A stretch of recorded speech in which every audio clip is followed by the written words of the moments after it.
this in Algebra 2.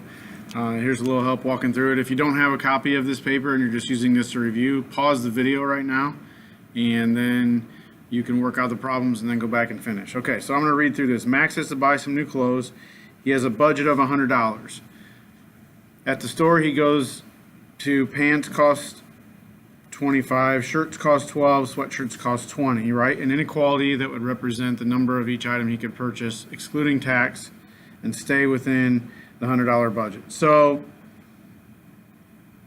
we have pants, shirts, and sweatshirts. So I'm going to call P pants, T for t-shirts, and X for sweatshirts. I don't like to use S, but it's fine if you want to. So P, T, and X. And we know he has to stay within his budget. So his budget is $100. It says an inequality.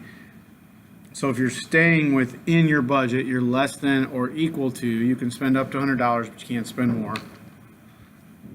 So every pair of pants costs 25. Every pair of every shirt costs 12, and every sweatshirt costs 20.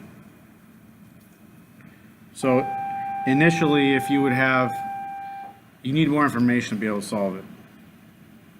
Okay, then it keeps going. This is very similar to one of the questions we did before from the state. Max is going to buy at least 2 pairs of pants. So at least 2 pairs of pants, that would be $50. 2 times 25, could be more. 3 shirts, so 36, and a sweatshirt, which would be 20. Is Max able to make these purchases and stay within her budget? So 50 plus 36 is 86, that's 106. Says use all these words and symbols, so you'd explain in words here. At least means 2 or more, 3 or more. So this is the minimum amount, $106 over budget. Okay. Straight up review of exponents. When you have a division problem, you subtract the exponents. So P would be 24 minus 3, which is 21. When you are multiplying exponents, you add to get that power. So 6 plus 6 equals 12. So that would be 6. And if you ever forget your properties of exponents, if you write it out the long way, x to the 6th times x to the 6th, you realize you have 12 there and not 36. Big mistake is to multiply them together. Okay, do the following data points represent a linear or nonlinear association? Okay, again, pause if you're using this without the paper. Okay, this is a common question, a scatter plotting of a data. And so if you just kind of see, can I sketch a line through the middle of that data? That's a pretty good estimate of the data values. And so if I can do that and it pretty much lines up along a line, then I would say it is a linear association. Does the graph represent positive correlation, negative correlation, or no correlation?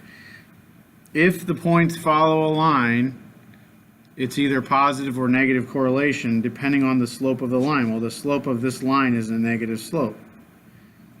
So that would be negative correlation.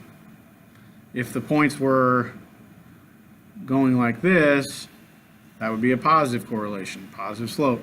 If the points are doing this, where you can't figure out where to draw your line, then it would be no correlation. Find the area of the following figure. We have a rectangle and a triangle, so the area of the rectangle is 5 times 10, which is 50.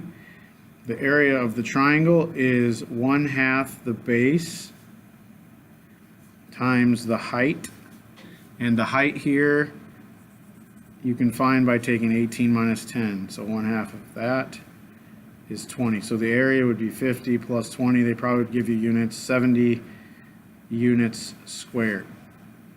That's the end of number 3.